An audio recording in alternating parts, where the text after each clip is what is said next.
फिरत आहेत जंगलामध्ये। अस्वल तिकडून येत आहे।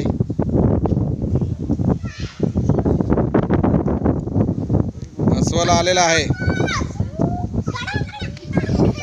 झाडावर चढलेला आहे एक मित्र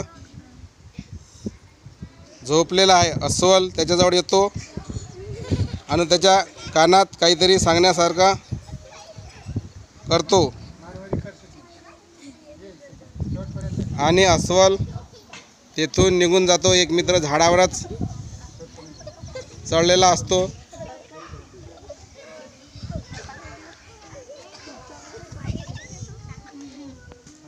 आणि तो मित्र खाली उतरतो आणि दुसऱ्या मित्राला तो विचारतो,